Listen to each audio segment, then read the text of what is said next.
आज एक short video में हम चट्टानों के बारे में जानेंगे।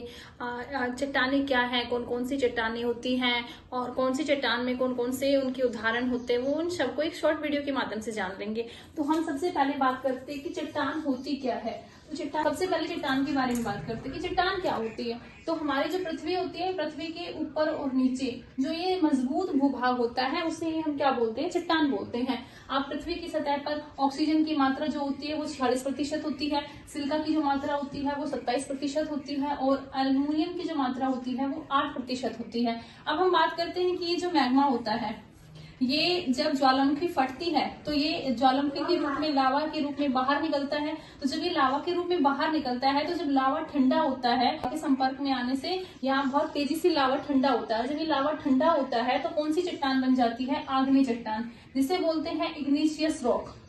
अब ये जो चट्टानें होती हैं ये कठोर होती हैं, क्योंकि लावा जो होता है वो जम जाता है तो वो बहुत अधिक कठोर हो जाता है। यहाँ पर जीवाश्म भी नहीं पाए जाते हैं, ये परतदार भी होती हैं। उदाहरण के लिए बात करें तो लोहा, निकेल, तांबा, सोना आदि इनके उदाहरण हैं। फिर दूसरी जब इसका अक्षय होता है तो यहाँ पर जो दूसरी चट्टान बनती है वो कहलाती है अवसादी चट्टान, जिसे बोलते हैं सेडिमेंट्री रॉक। अब सेडिमेंट्री जो रॉक होती है इनको द्वितीय चट्टान ही बोला जाता है। ये परतदार होती हैं, इनमें जीवाश्म पाए जाते हैं।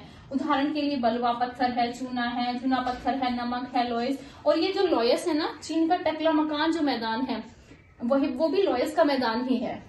फिर जब इस पे बहुत अधिक ताप और दाब पड़ता है ना, तो ये बन जाती है रूपांतरित चट्टान। इन रूपांतरित चट्टानों को कायांतरित चट्टान भी बोला जाता है। अभी अपरदन के कारण बनते हैं कि छोटे छोटे रॉक्स जो है यहाँ पर जमा हो जाते हैं, तो उनको क्या कहेंगे हम, रूपांतरित चट्टान, जिसे बोला जाता है मेटामॉर्फिक रॉक।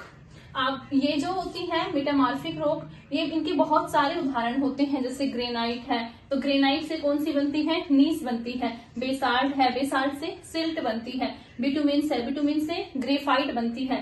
सेल है, सेल से स्लेट बनती है। चूना पत्थर से बनता है संगमरमर। अब हम बात कर लेते हैं हमारी इग्निशियस रॉक के बारे में। तो ये जो सबसे पहले जो यहाँ पे जो मैग्मा होता है, जब ज्वालामुखी फट के अंदर ही रह जाती है तो कौन सी चट्टान बनती है, ग्रेनाइट, तो उसे हम क्या बोलेंगे, ग्रेनाइट। उसके बाद जब थोड़ा सा यहाँ पर ज्वालामुखी आती है तो यहाँ पर ये अंदर ही कुछ आकृतियां बनने लग जाती हैं।